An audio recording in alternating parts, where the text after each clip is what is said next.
All right, welcome to the House Environment and Transportation Committee, Friday, March 20th, voting list number 9. We have a long voting list, and I know the Minority Caucus has a 10 a.m. meeting, so we'll try to move through it quickly. We're going to go a little out of order and start with House Bill 1504. Chair Lewis. Thank you, Mr. Chair. House Bill 1504. This was recommended favorable with amendments by the subcommittee. As amended, House Bill 1504 requires state highway from funding program, requires SHA from funding program for sidewalks and bicycle pathways in the CTP to prioritize projects that are or are adjacent to highways that are subject to a complete streets policy or other similar Vision Zero program. The amendments clarify the funding source for these projects. Move the amendment. Second. Amendments moved and seconded. Discussion on the amendments. All in favor of the amendments, signify by saying aye. Aye. Any opposed to the amendments? Amendments pass. I have an additional amendment, Madam Chair. Okay, I'll consider it. Okay, hopefully it's a friendly one. I would like to rename this bill the Honorable Ann Healy Pedestrian Safety Act of 2026 in honor of our very long serving and soon to be leaving.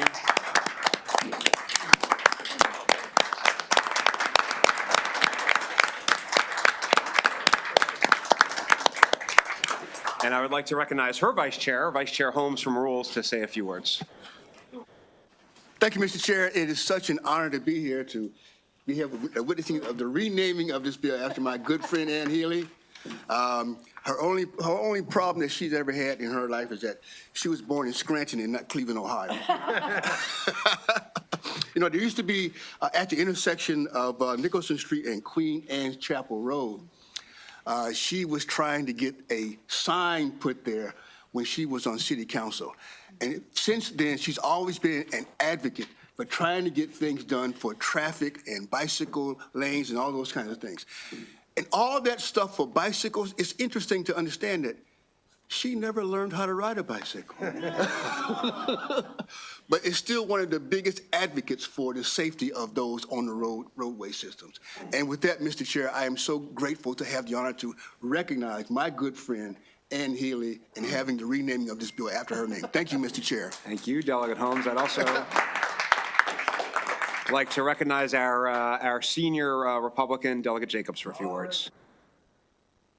All right, thank you, Mr. Chairman. And I, too, would like to congratulate Delegate Healy. You know, you're in the good company now that you're having bicycle bills named after you.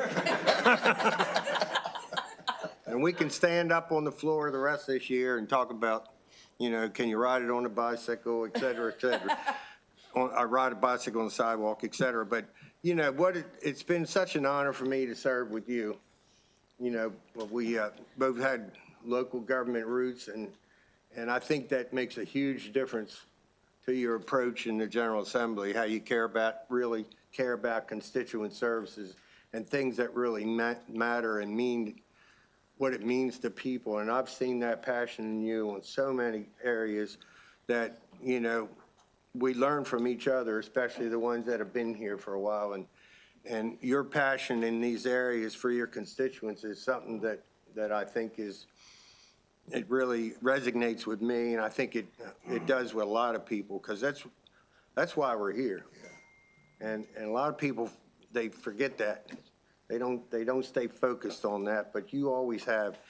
You know, some of us are known for certain things. I don't know what my legacy is going to be yet, because I have a mixed bag, but yours, your passion for neonics and bicycles and the Conowingo Dam, you joined the Conowingo Caucus and got involved in that, but things that really matter to Marylanders and to your constituents, you know, I think that your efforts are something that we should all be paying attention to and want to emulate. And so I'm proud to be serving with you my whole time here in environmental matters, and we'll miss you, but your legacy will go on.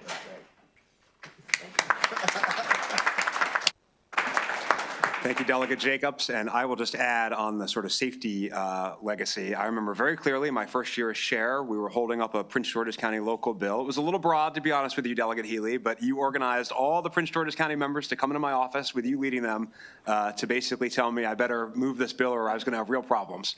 And so, of course, we found a way to move that bill. I still have a lot of real problems, and it was a good bill, and actually other jurisdictions have been glomming onto it and copying it for their jurisdictions as recently as Rising Sun, which I think is on the vote list today, and that is really your legacy as well. So is there anything you want to say, Delegate Healy, before we see if we have to take a roll call on this amendment? Absolutely. Oh, thank you all so much, so much.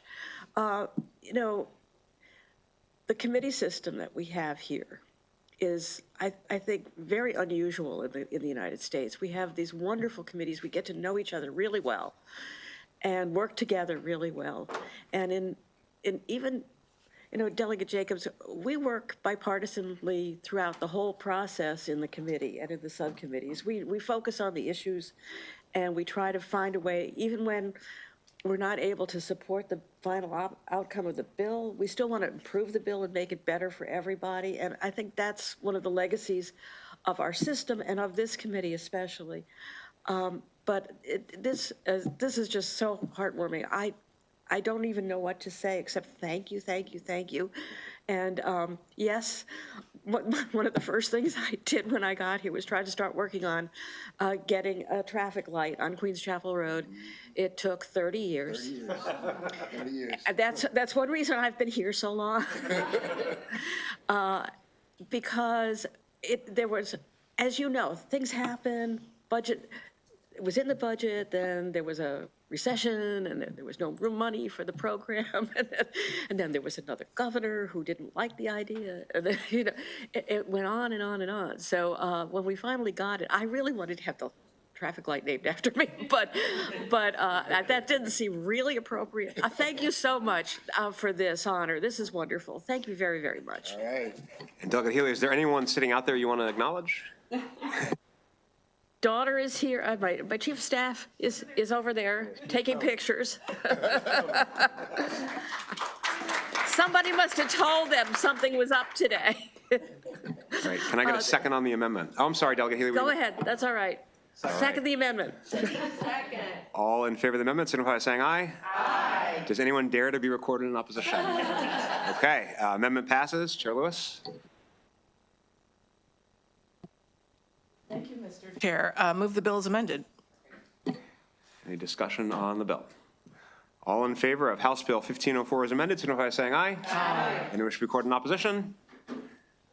All right, bill passes. We are going to move on to, oh, I'm sorry, you're right. Anyone wish to be added as a co-sponsor? Vice Chair Guyton? You got it. I got it. Delegate Fraser-Hidalgo? Delegate Lewis? Delegate Jacobs? Delegate Holmes? Delegate Long? Delegate Baker? Delegate Allen? Delegate Grammer? Delegate Odom? Delegate Anderson? Delegate Baylor? Delegate Naraki? Delegate Morgan? Delegate Ziegler? Delegate Foley? Delegate Boyce? Delegate Stein? And me. I think we got everybody. All right, it's unanimous. Well, thank you all very much.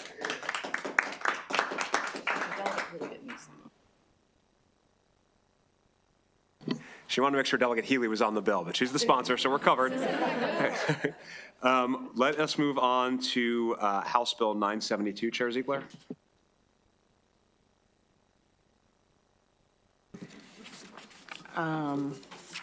Sorry. Shuffling papers here. Okay, as amended, this bill will establish the Maryland Fair and Agricultural Education Promise Fund to advance agricultural affairs and education in the state. The fund must be used to provide annual grants to the Maryland Agricultural Education Foundation to promote and enhance statewide agricultural education, and to the Maryland Future Farmers of America Association for Agricultural Education and Career Development. The committee amendments add co-sponsors. updates the short title to rename the bill in honor of the late Delegate Charles Otto, and makes technical changes. Amendment number 2 strikes language that would have required a certain amount of proceeds from the state lottery to be allocated to the fund, alters the grant awards provided under the fund, and requires an annual appropriation to the fund, which is $200,000. Move the amendments. Amendments moved and seconded. Before we vote on the amendments, I'd like to recognize Delegate Jacobs again.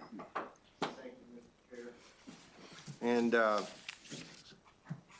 colleagues, it's a tough one for me. You know, we were friends we got elected together, served together in this committee for 15 years in same office, same subcommittees, same lunch. Ironically, you know, Sunday, I will have been without a drink for 40 years. And that wasn't the case with my friend, but, you know, he served a real important part in both our lives, and especially here in the General Assembly. I don't think there was anybody here who knew more about farming than Charles Otto. And he always had the greatest attitude. You couldn't upset him, I don't think, or it took a lot. But I've seen him upset a few times. But, I mean, he loved agriculture. He loved ag education. He participated in it all the way, you know, even in college. And he was a Hokie for you know, animal education. And I think he made this committee much stronger and much wiser as a result of his knowledge. And I think everybody in the General Assembly misses him, you know, because of his humor and what he added to not only this committee, but the whole General Assembly in Maryland. So I'm just happy and proud I was his friend, and really happy to see the committee make this happen. Couldn't happen to a better person for this type of bill. And I'm sure everybody misses him, but, you know, again, his name will live on right where it should be, and I'm happy and thankful for that. Thank you, Delegate Jacobs. I would like to recognize his successor in the House, Delegate Anderson. Thank you, Mr. Chair. First of all, I must say I'm ashamed that I didn't think of this. But Charles Otto was the type of person you look up to that you'd like to be more like him. He was very giving, very compassionate, loved his family, loved his profession, and the only person in the world that Charles Otto ever hurt was himself. And Charles and I guess I just had a birthday, so Charles and I have been friends for 51 years. And I lived 2 or 3 miles from Charles's house, and he had to go by my house every time he went to town. And this bill suit, because I wouldn't be here today if it wasn't for Charles Otto, because Charles Otto was 3 years younger than 3 years older than I was, and his first job was with Farm Bureau. And he grabbed me by the neck the first couple months to grab me to come to day in Annapolis, come testify on bills. If I wasn't testifying, be in the audience to support the people that were testifying. And I didn't know what all that was about. So I wouldn't be the person I am today without Charles Otto. And I think this represents his legacy very, very well. Ag Education Foundation meant the world to Charles. FFA meant the world to Charles. And he never saw a county fair he didn't like. And like I said, I'm sorry that I didn't think of this, but I can speak for his family. They would be overwhelmed with this. And I am super proud of the people that thought of this and this committee. I am overwhelmed. Thank you. Let's turn to one of our long-serving members, Delegate Holmes. I think I know what you're going to say. Thank you, Mr. Chair. Yes, Charles was a great guy. And I recall once I pulled a name at one of our committee parties. And as you all are aware, there is a state seal here in this office, in this committee room. And the state seal was amended appropriately to have the farmer and the fisherman right on that state seal. And I'm so glad that we still have him here with us, and here and in the committee, in the office rooms as well. So Charles will always be remembered. So all of you, like it's always been said, Charles, great guy, and he's always going to be here with us. Thank you, Mr. Chair. Thank you, and I do just want to note that the minority leadership and Appropriations Committee helped make this happen, working together on this, which is great. You'll see a number of sponsors from the minority party that has to be added to the bill. I'll just note, of course, I've known Delegate Otto since I got here. We used to hang out at the same bad establishments. My first term, he, I think, voted in this committee. I don't think he voted for it on the floor, but in this committee, he voted for one of my Metro bills. And he just kind of said to me, you worked so hard on it. And it was just so nice because he could have very easily just have voted no. You know, it wasn't going to make a difference, but he, you know, he recognized when people were working hard, as he always did, which I really appreciated. And I remember very clearly, some of you might remember when I first got this gig, I went to all your districts during the interim, and he just drove me all around Crisfield and Somerset County. He was so proud of the different things that were going on there, the library, obviously where the museum is that we were all in recently. He took me by some of the houses in town and told me stories about people who live there. So he was just really proud of his district and a good guy. And I'm really appreciative of the committee for supporting these changes. So I think the amendments have been moved. And did someone second them? I believe so. Okay. Well, let's all in favor of the amendments signify by saying aye. Aye. And opposed to the amendments. So amendments pass. Did. We'll do that. All right, any discussion on the bill? All in favor of House Bill 972, signify by saying aye. Aye. Anyone opposed? Delegate Grammer is opposed. Okay, does anyone wish to be added as a co-sponsor? Delegate Guyton. Delegate Fraser-Hidalgo. Delegate Lewis. Delegate Jacobs. Delegate Holmes. Delegate Healy. Delegate Long. Delegate Baker. Delegate Allen. Delegate Odom. Delegate Anderson. Delegate Baylor. Delegate Morgan. Delegate Ziegler. Delegate Foley. Delegate Boyce. Delegate Stein. And myself. So I think that's just everybody but Delegate Naraki and Delegate Grammer. Got it? Okay. Thank you. We're going to go back to our regularly scheduled programming. House Bill 912, Chair Ziegler. Chair.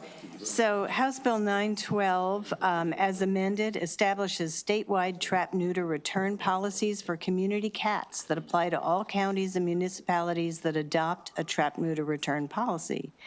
This bill also establishes that certain prohibitions against abandoning and neglecting an animal do not apply to persons providing care to a community cat under a TNR policy. Amendment number 1 makes technical changes. Amendment number 2 establishes that provisions of law prohibiting certain animal neglect do not apply to a person providing care to a community cat under a TNR policy. Move the amendments. Amendments moved and second. Discussion of the amendments. All in favor of the amendments, signify by saying aye. Aye. Any opposed to the amendments? Amendments pass. Move the bill as amended. Bills moved and second. Any discussion on House Bill 912? All right, all in favor of House Bill 912 as amended, signify by saying aye. Aye. Anyone wish to be recorded in opposition? Okay. Bill passes. We will move on up. Does anyone wish to be added as a co-sponsor? Delegate Lewis. Delegate Healy. Oh, what the heck? And Delegate Ziegler. Okay, we will move on to House Bill 969. Chair Ziegler. Thank you, Mr. Chair. House Bill 969, as amended, requires the owner or possessor of equipment used for the retail sale of electricity as a vehicle fuel to clearly display information detailing the name, address, and phone number of a local person responsible for the equipment. It also requires electricity sold as a vehicle fuel to be measured and sold in kilowatt hours. In addition, the price charged for the retail sale of electricity as a vehicle fuel, the owner or possessor may charge a fee for services related to the retail sale, which may be a fixed fee or assessed based on length of time. Amendment number 1 makes technical changes. Amendment number 2 establishes that a customer may only be charged for the kilowatt hours of electricity dispensed during a charging session, and clarifies the conditions under which certain service fees may be charged. Move the amendments. Amendments moved and seconded. Discussion of the amendments. All in favor of the amendments, signify by saying aye. Aye. Any opposed to the amendments? Okay, amendments pass. Move the bill as amended. Bills moved and seconded. Any discussion on House Bill 969? All right, all in favor, signify by saying aye. Aye. Anyone wish to record in opposition? Delegate Grammer and Delegate Naraki. Bill passes. Does anyone wish to be added as a co-sponsor? Delegate Healy. Delegate Vice Chair Guyton. That's it. Okay, we will move on to House Bill 1400. Chair Ziegler. Thank you, Mr. Chair. As amended, House Bill 1400 allows DNR to suspend or revoke a shellfish aquaculture harvester permit or registration card of a person engaged or working in shellfish aquaculture for knowingly committing specified offenses. The subcommittee amendments alter the grounds for the enhanced penalties to better reflect the aquaculture industry, and 2, establish a process for the disposition of a lease and gear of a suspended or revoked leaseholder. So this is very similar to a bill we passed last year for oyster fishing. Move the amendments. Amendments moved and seconded. Any discussion on the amendments? All in favor of the amendments, signify by saying aye. Aye. Any opposed to the amendments? Amendments pass. Move the bill as amended. Bills moved and seconded. Any discussion on House Bill 1400? All right, all in favor of House Bill 1400 as amended, signify by saying aye. Aye. Anyone wish to record in opposition? Okay, bill passes. Does anyone wish to be added as a co-sponsor? Yeah. Delegate Healy. Delegate Morgan. Delegate Ziegler. And Delegate Boyce. Hanley, Morgan, Ziegler, Boyce.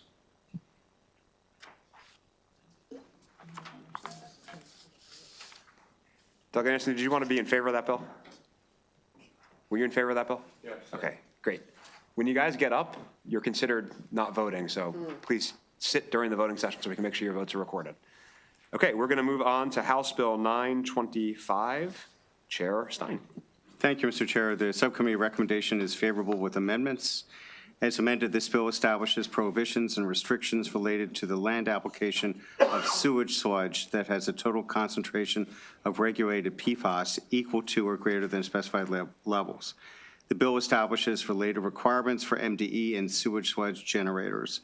In addition, the bill establishes provisions related to the establishment of pretreatment standards or discharge permits for certain industrial users of public wastewater systems. Amendment number 1 is technical. Amendment number 2 delays the date on which the bill's land application restrictions take effect to October 1, 2028. The amendment also clarifies rules around the commingling of sewage sludge, extends the timeline for implementing certain mitigation plans, alters rules around testing for PFAS, and alters requirements regarding assistance to publicly owned treatment works that do not have industrial treatment program, pre-treatment programs. Move the amendments, Mr. Chair. Amendments moved and seconded. Discussion on the amendments. Okay. Delegate Ziegler, I just want to flag your mic is on. Delegate Ziegler, just want, yeah. All right, all in favor of the amendments, signify by saying aye. Aye. Any opposed to the amendments? Amendments pass. Move the bill as amended. Bills moved and seconded. Discussion on the bill. Delegate Grammer. Mr. Chair, I'm going to be a no on this today, and I wanted to talk briefly about why. So I actually think what I've learned about PFAS, being a new member of this committee, has been really interesting. But what we've come to define in discussing this bill is that we're essentially allowing poison to come from our wastewater treatment facilities and be applied to the farms in which we're growing food. And these are not safe levels. And the bill, as discussed initially in the hearing, stated pretty clearly that it won't actually change the way we act and practice currently. So I think, the committee testimony was overwhelmingly in favor, but those were industry participants. And I find the handful of those folks who testified in opposition, to be, their testimony to be really compelling. We have Public Employees for Environmental Responsibility. They state we're still spreading levels that are undeniably dangerous, provides no fair warning to farmers and adjacent landowners about PFAS levels in the sludge. And it hampers the ability of farmers in rural communities to hold the industry accountable. I really appreciate the vigorous discussion we had in subcommittee. I had a civil liability amendment that I think would allow us to hold irresponsible industry players accountable in the case that someone was actually harmed. That amendment wasn't taken, and I think that would have allowed us to continue operating practically as we need to, but would also allow for liability in cases where someone actually suffered a health injury. So with that said, I wish this bill went a little bit further, but knowing that we're essentially codifying the unsafe application of PFAS, I just wanted to say that's why I'm going to be a no today. Thank you, Delegate Grimmer. Delegate Jacobs. Thank you, Mr. Chair. I just have one simple question, I hope. Delegate Stein. No, Delegate. I guess it's Delegate Foley. I know in the bill hearing there was question about the testing, that, you know, the protocol for testing, and that I'm just wondering if that was resolved or not. Delegate Jacobs, yes, the bill does have several provisions about testing. It's on page, well, let's see, I'm not sure what page of the reprint, but page 9 of the original bill. It has a number of requirements concerning the samples that are to be taken for testing. When, how, frequency, the way they're to be analyzed. So that is in the bill. It addresses the frequency. Yes. All right, thank you. And then, Chair Stein, just for my own edification, without this bill, the amount of PFAS being applied would be higher or lower than what's in the bill? Right now, there are no limits. So this bill establishes limits and prohibitions based on concentration of PFAS. So this will lower the amount of PFAS being applied? That's correct. Okay. Any further discussion? Delegate Holmes. Thank you, Mr. Chair. I just wanted to also express my in favor of this bill, and I want to explain something to those who are talking about the level of PFAS. When I first got here, lead, everyone knows that lead is bad for you at any level. When I first got here, 10 micrograms per deciliter was the standard. It took us at least 8 years to get it down to 5 micrograms per deciliter because we didn't have the technology in place when I first got here. This is the same kind of thing that we're facing right now. The PFAS limit, any level is not good, but at least now we can get it down to something. Maybe later we can get it down even lower, but right now this is what we have. That's why I'm voting in favor of this bill. Thank you, Mr. Chair. Okay. I believe the bill has been moved and seconded. Any further discussion? All right, all in favor, signify by saying aye. Aye. Anyone wish to record in opposition to House Bill 925? Delegate Grammer and Delegate Naraki. Bill passes. Anyone wish to be added as a co-sponsor? Delegate Lewis, Delegate Holmes, Delegate Odom, Delegate Baylor, Delegate Ziegler, and Delegate Foley. Please do. Delegates Lewis, Holmes, Odom, Baylor, Ziegler, and Foley. Pretty good. Okay, we're going to move on to House Bill 1219. Chair Stein. Thank you, Mr. Chair. Subcommittee recommendation is favorable with amendments. As amended, this bill requires the University System of Maryland to conduct a study to evaluate the relationship between climate change, the availability and price of homeowners insurance, and emergency and disaster preparedness. The University System of Maryland must submit a report of its findings, recommendations to the General Assembly by July 1st, 2027. The amendments delay the date by which USM must submit the report required under the bill and authorize a certain funding to be used by USM to conduct the study. Move the amendments. Minutes moved. Second discussion of the amendments. All in favor of the amendments, signify by saying aye. Aye. Opposed to the amendments? Amendments pass. Move the bill as amended.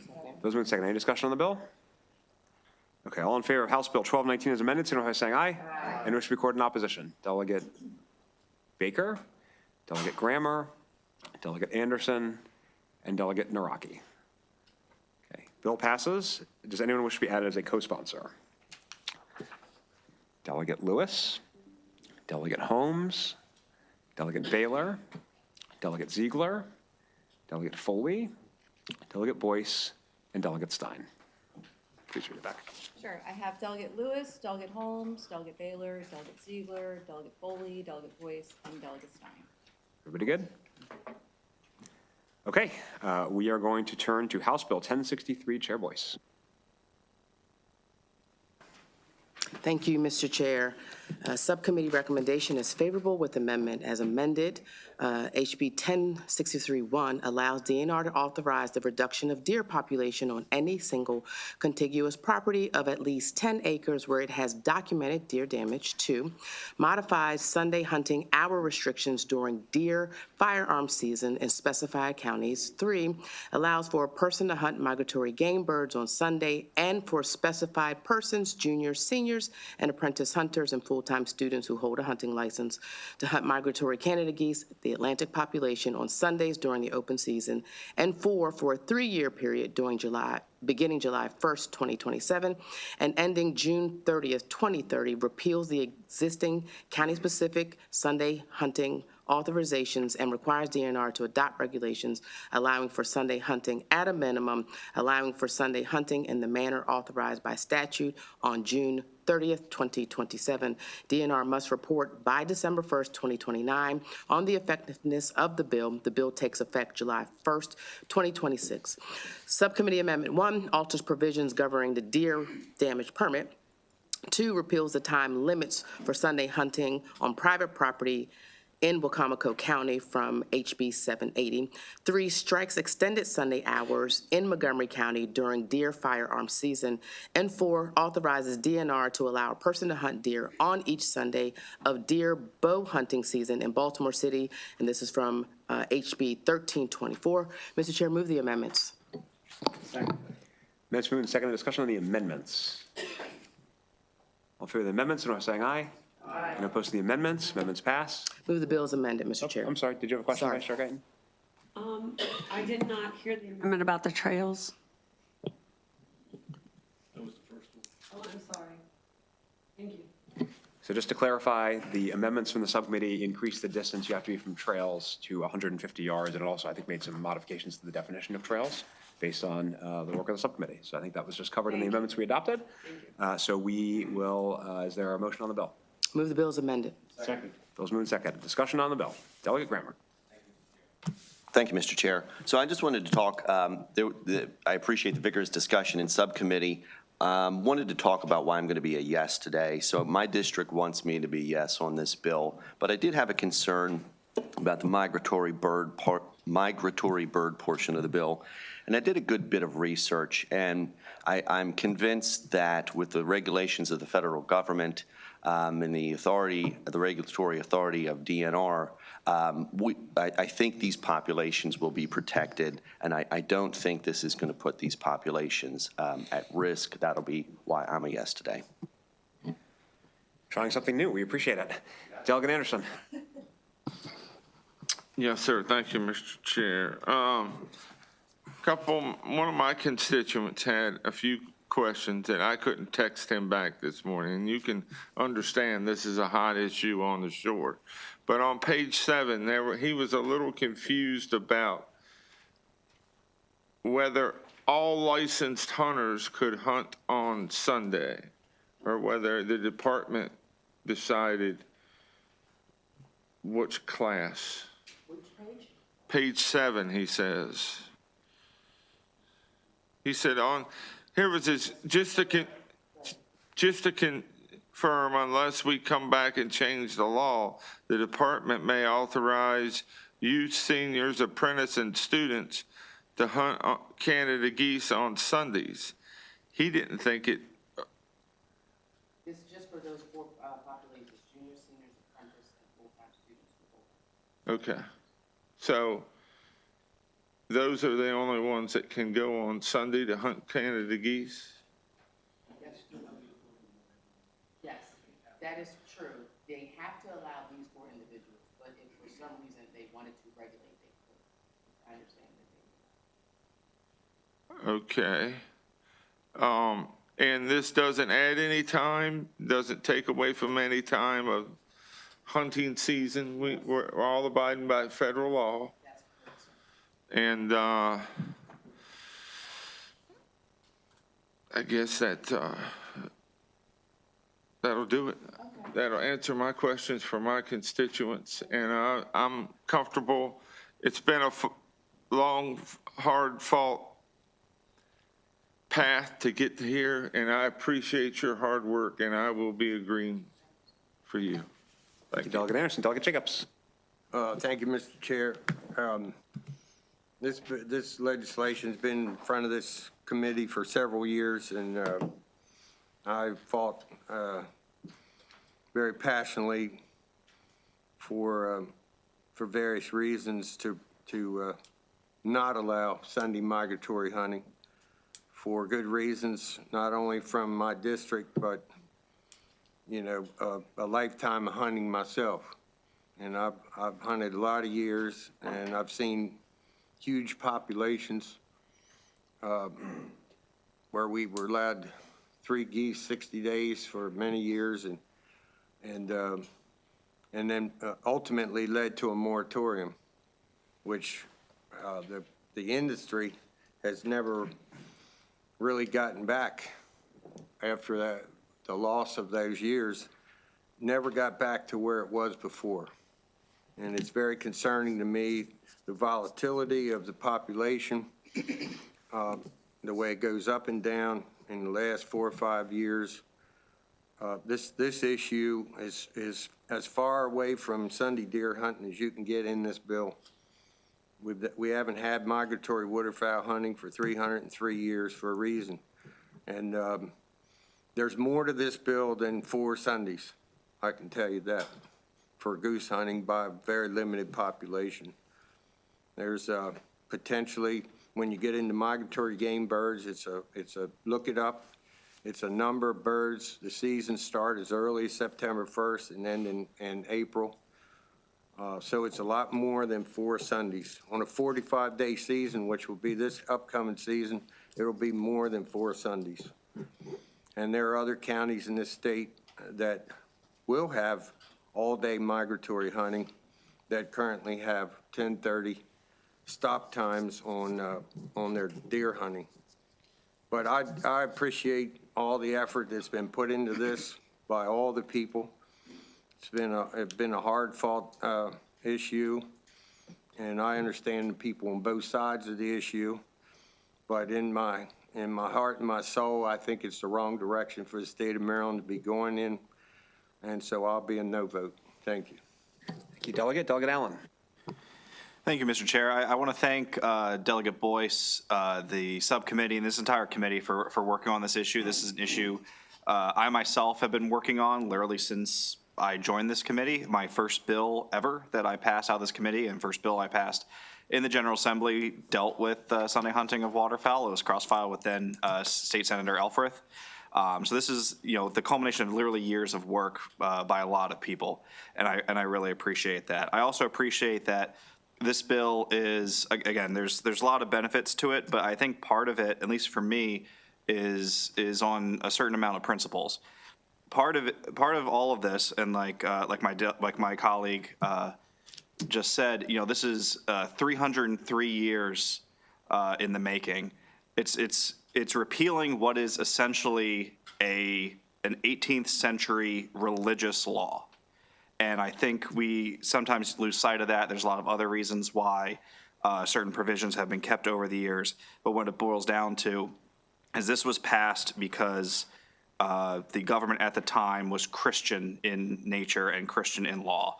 So I think when we look back at history and look at the bills we've passed, I think we march towards a more secular law and one that's focused on equity. So I'm very proud to support this. Thank you, Mr. Chair. Thank you, Delegate. Delegate Huey. Thank you. First of all, I would like to apologize because I have not been able to follow this bill throughout the process.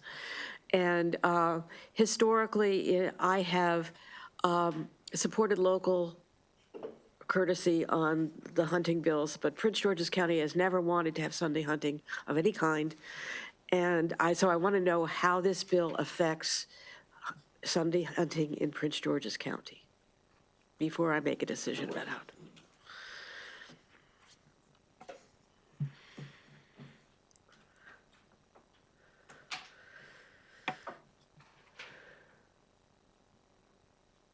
You don't have Sunday migratory. It could affect because we're turning it over from the statute to regulation. So it's out of the hands of the committee at that point for 3 years. Out of the hands of the county? Of the committee. Okay, so if the county bans it, is it allowed to stay banned? It would be up to the department, which would have a stakeholder process.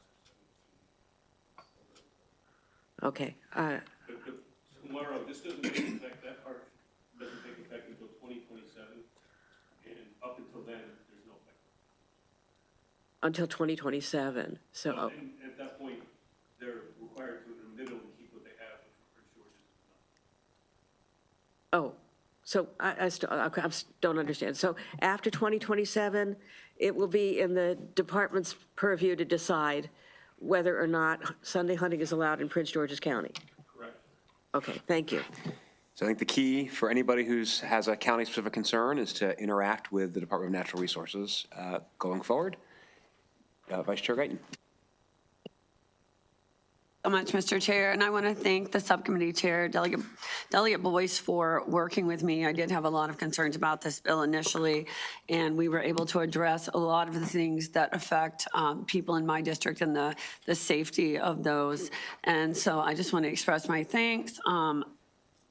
Again, we'll watch and see what happens, but I am going to trust the process here and vote for the bill. Thank you. Delegate Lewis. Thank you, Mr. Chair. This is really tough for me. First, I'd like to thank and salute my fellow Baltimore City colleague, the subcommittee chair, because I know she put her heart and soul and her back into working on this legislation, convening all the stakeholders, listening, learning, visiting the jurisdictions, walking the paths alongside local stakeholders, and really leading a legislative process with integrity and sincerity. And I really want to thank her for that. I want to honor that. It's tough work. I also want to thank everyone on the subcommittee and council who worked so hard to weave all the pieces together. And what I'm about to say, I just want to make sure that it's taken with the goodwill with which I deliver it. For a variety of personal reasons, nothing to do with anyone here, nothing to do with any individuals who enjoy hunting as recreation or for food, security, no judgment on any individual person. I don't think I've ever voted for a hunting bill, and it'd be for very deep personal reasons. And despite the good work, I can't push the button on this one. And I just thank you for letting me explain my vote. All right, thank you. Anybody else who hasn't been heard from yet? Okay, Delegate Grammer, second bite at the apple. Thank you, and I'll be very brief. And I just wanted to mention that hunting is actually, the big principle of it is conservation. In my district, we have a lot of areas where there were a lot of traffic collisions, people were really getting hurt. I was surprised to see that Baltimore City came out in support of these bills, but they have some issues there where they wanted to advance this to deal with those kind of measures. So the management and the conservation is a huge part of this, and I'm very comfortable voting for this with that in mind. Okay, I'm going to roll call it. Vice Chair Guyton. Yes. Delegate Fraser-Dalgo. Yes. Delegate Lewis. No. Delegate Jacobs. No. Delegate Holmes. Aye. Delegate Healy. No. Delegate Long. Yes. Delegate Baker. Yes. Delegate Allen. Yes. Delegate Grammer. Yes. Delegate Odom? Yes. Delegate Anderson? Yes. Delegate Baylor? Yes. Delegate Naraki? Yes. Delegate Morgan? Yes. Delegate Ziegler? Yes. Delegate Foley? Yes. Delegate Boyce? Yes. Delegate Stein? Yes. Chair votes yes. All right, bill passes. Anyone wish to be added as a co-sponsor? No. Delegate Anderson. Okay, now for something light, we'll move on to House Bill 1067. Chair Boyce. No, It's 1063, Mr. Chair. it's 1067. 1067. Yes. Thank you, Mr. Chair. Subcommittee recommendation is favorable with amended. As amended, the bill requires DNR to phase in a requirement that non-lead ammunition be used for the hunting of all game species by July 1st, 2030, subject to a requirement that the department authorize the use of lead ammunition for muzzle loaders, handguns, rifles, and shotguns if non-lead ammunition is not commercially available for the specific firearm. Subcommittee Amendment Number 1 adds a maximum of $750 civil fine for a first offense to be effective until July 1st, 2031. And 2 strikes the prescribed schedule for implementing the ban. Move the amendments. I'll second the amendments. Amendments have been moved and seconded. Discussion of the amendments. Vice Chair Guyton. Thank you, and again, thank you to the subcommittee chair for putting so much work and effort into this bill as well. I know there was a lot of back and forth. I want to address one of the amendments that we are passing right now, and I want to say it is with my blessing. I know there are advocates who are very concerned about the change in language and have been contacting lots of us. However, I want to put your mind at ease. We are going to have a letter. We are in agreement with DNR, and we are going to have a letter, correct, Deputy Secretary, that is going to state that the fact that they are putting these things into regulation rather than having them spelled out specifically in the bill does not change the original intent of the timeline of the bill, and that they fully expect and are committed to making that timeline. We're going to have that in writing, and I am very comfortable with that change. It gives them more flexibility, not in when they make the changes, but in how they make the changes, and I think that that's appropriate. So thank you so much for working on that. On the amendments, all in favor, signify by saying aye. Aye. And opposed to the amendments, amendments pass. Bill's amended. Those moved and seconded. Discussion on the bill. Delegate Lewis. Thank you, Mr. Chair. Thank you to the subcommittee chair and the members who worked hard on this one. I'd like to explain my vote. I'm going to be a yes on this bill because this is a public health bill. I actually spearheaded the legislation Delegate Holmes referred to. I got to come in at the end of that long fight to reduce the lead poisoning threshold. This is a lead poisoning prevention bill. This is a public health measure, and I'm a yes. Thank you so much. Further discussion? All right, I just want to acknowledge, sorry, Delegate Kramer, go ahead.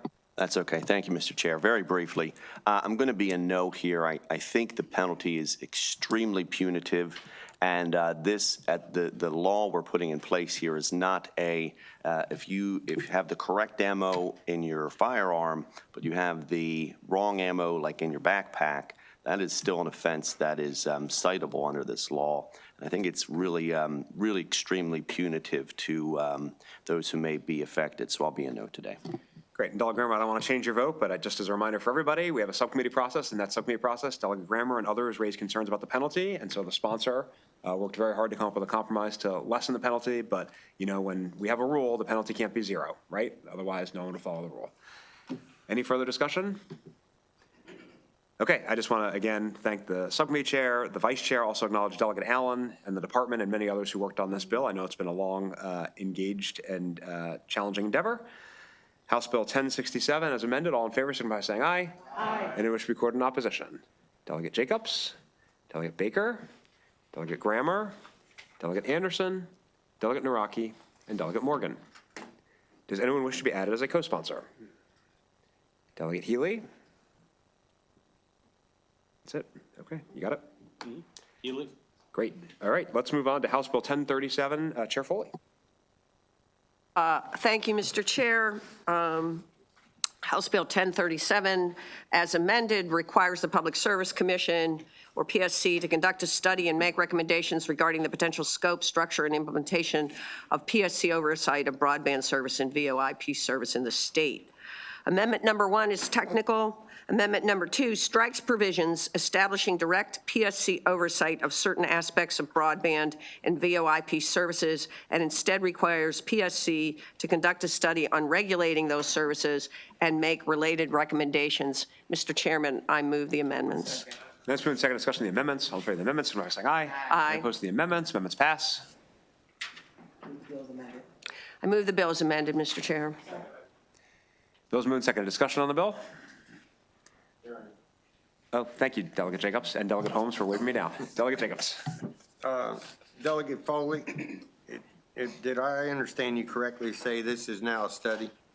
Yes, sir. Thank you. Additional comments? All right, all in favor of House Bill 1037 as amended, signify by saying aye. Aye. Any wish to record in opposition? Delegate Grammer, Delegate Baker, Delegate Anderson, and Delegate Naraki. Got it. Does anyone wish to be added as a co-sponsor? Okay, we will move on to House Bill 1164. Chair Foley. Thank you, Mr. Chair. House Bill 1164, as amended, requires the Public Service Commission, also known as the PSC, to study the feasibility of requiring water and/or sewage disposal companies to adopt limited income mechanisms to benefit eligible limited income customers. By December 1, 2026, the PSC must report its findings to the Governor and General Assembly, and then beginning July 1, 2027, the bill applies existing statute provisions governing limited income mechanisms to those companies. Amendment number 1 is technical. Amendment number 2 strikes provisions related to water company rate consolidation from the bill, adds the PSC study, and delays the limited income mechanism to July 1, 2027. I move the amendments, Mr. Chair. Minutes moved in second discussion of the amendments. All in favor of the amendments, signify by saying aye. Aye. Any opposed to the amendments? Amendments pass. Move the bill as amended. I got it. Move the bill as amended. I'm a little slow this morning. Discussion on the bill, Delegate Grammer. Thank you, Mr. Chair. I'm going to have to abstain from this bill. Okay, so I just want to make sure everyone knows the rules about abstaining, and I'm no judgment, but when you abstain, that means you have a letter with your ethics file through Dia Daily that says you have to abstain. So I know one of you that applies to, but I'm making sure you understand that when you abstain, you want to walk out of the room. I can't stop you from walking out of the room, Delegate Baker, but we don't just record abstentions unless there's a ethics issue. So if you tell me there's a letter, then I'm good. No judgment. I just want to make sure we're following the rules here. Okay, you know, that orange button on the floor doesn't work, right, unless you have an ethical issue. Okay. All right, all in favor of House Bill 1164 as amended, signify by saying aye. Aye. Any wish to record in opposition? Okay, and let's record Delegate Grammer as an abstention. And does anybody, the bill passes, anyone should be added as a co-sponsor? Okay, let us move on to House Bill 639. Chair Lewis. Thank you, Mr. Chair. House Bill 639 was recommended favorable with amendments by the subcommittee.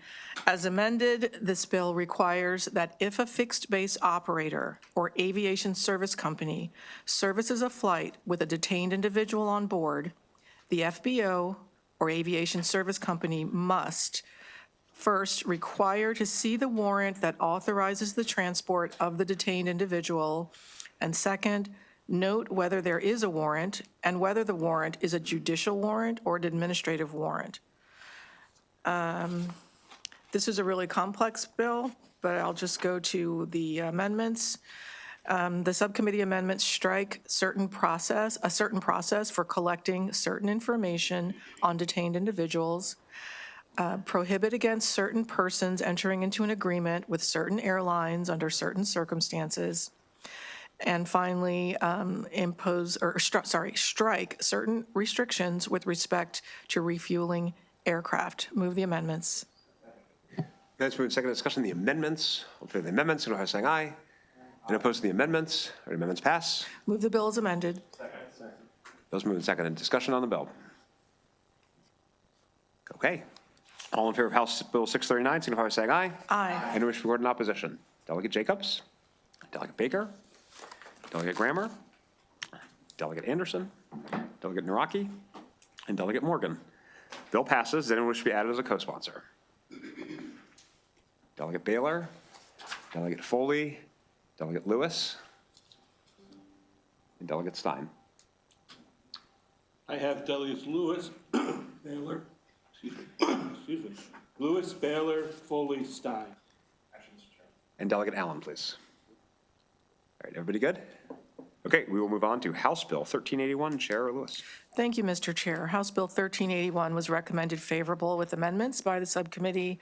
As amended, the bill prohibits a person from stopping, standing, or parking a vehicle in a bike lane or bicycle path unless authorized by a local jurisdiction. However, this prohibition does not apply to an authorized emergency vehicle, a transit vehicle, a vehicle picking up or discharging individuals with disabilities, a vehicle that has become so disabled while on the highway that the driver cannot avoid stopping and temporarily standing or parking the vehicle, a vehicle while loading or unloading goods for pickup or delivery if specified requirements are met, and finally, does not apply to vehicle associated with construction or maintenance activities in or adjacent to the right-of-way. The subcommittee amendments clarify exceptions for loading or unloading goods and add exceptions for construction or maintenance activity. Move the amendments. That's moved and seconded. Discussion on the amendments. Delegate Naraki. Thank you, Mr. Chair. Delegate, I believe this clarifies it for NIOP, but does that solve their issue with it, with the bill? They had an issue about construction vehicles. I think that this takes care of that. I believe so. Okay. Thank you. Thanks for the question. Further discussion? Did the amendment deal with the possibility of a unicycle lane or unicycle path? The bill did not contemplate any eventualities of that nature. Okay. Or Robin. All in favor of the amendments, signify by saying aye. Aye. Any opposed to the amendments? Amendments pass? Move the bill as amended. Those moved and seconded. Discussion on the bill? All right. All in favor of House Bill 1381 as amended, signify by saying aye. Aye. And wish to record in opposition. Delegate Grammer? Delegate Grammer. Does anyone wish to be added as a co-sponsor? Delegate Lewis? That's it? Delegate Lewis. Okay, we can move on to House Bill 938. Delegate Lewis, Chair Lewis. Thank you, Mr. Chair. House Bill 938 was recommended favorable with amendments by the subcommittee. As amended, the bill authorizes the use of crosswalk monitoring systems in Anne Arundel County, Montgomery County, and Prince George's County, and municipalities in those counties to record and cite instances of motor vehicles unlawfully failing to come to a stop at a crosswalk when a pedestrian is using the crosswalk. The subcommittee amendments combine the legislation for 3 counties into one program for crosswalk monitoring systems. Move the amendments. Amendments been moved and seconded. Any discussion on the amendments? Delegate Foley. Thank you, Mr. Chair.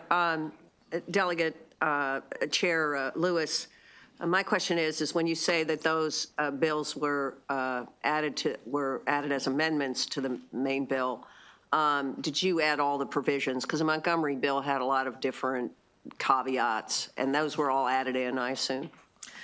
Thanks for the question. I don't recall if I may defer to council to help me with that. The answer is yes. Okay, thank you. I will say, Delegate Foley, that I have a little bit of concern with having a bunch of different programs. So, we're advancing this bill because I think it's an important issue. But as this moves forward, we know the Senate has questions. We do need to try to reconcile these programs because generally we've tried to make the programs all operate the same in the different jurisdictions. Right. So I do have a little bit of concern with some of those little tweaks that our own county made. So that'll be just an ongoing conversation, I think. Okay, I appreciate that, Mr. Chair, and I think I share your concerns, but went along with the delegation changes to this bill, so I appreciate, thank you. Further questions on the amendments? All in favor of the amendments, signify by saying aye. Aye. Any opposed to the amendments? All right, amendments pass. Move the bill as amended. Bills moved and seconded. Discussion on the bill? All right, all in favor, signify by saying aye. Aye. Any wish to record in opposition? Delegate Jacobs, Delegate Baker, Delegate Grammer, Delegate Anderson, and Delegate Naraki. Does anyone wish to be added as a co-sponsor? Delegate Holmes, Delegate Healy, Delegate Baylor, Delegate Foley. Okay, I have Holmes, Healy, Foley.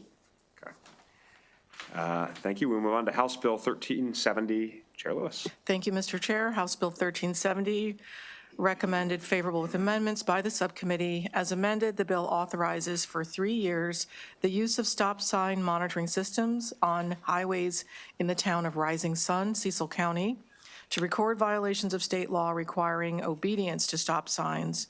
The amendment requires the town of Rising Sun to operate the program. Move the amendment. Amendment's moved and seconded. Discussion of the amendment. All in favor of the amendment, signify by saying aye. Aye. Any opposed to the amendment? Amendment passes. Move the bill as amended. Those moved and seconded. I just want to note on this bill and the last bill, we need updated letters from the delegation, so they're going to be on a separate calendar. Hopefully we'll get those letters promptly, but we did some technical fixes to the Rising Sun bill, nothing substantive. So we'll need the mighty and powerful Cecil County delegation, I think, to send us an updated letter. Mr. Chair, I gave Delegate Hornberger the reprint and told him he needed to get a delegation letter in. So Terrific. Well, we appreciate that, Delegate Jacobs. So, obviously, we're not going to take it up on the floor until we have I that. think he should have it this morning. Terrific. Thank you. Thank you. Any further discussion on the bill?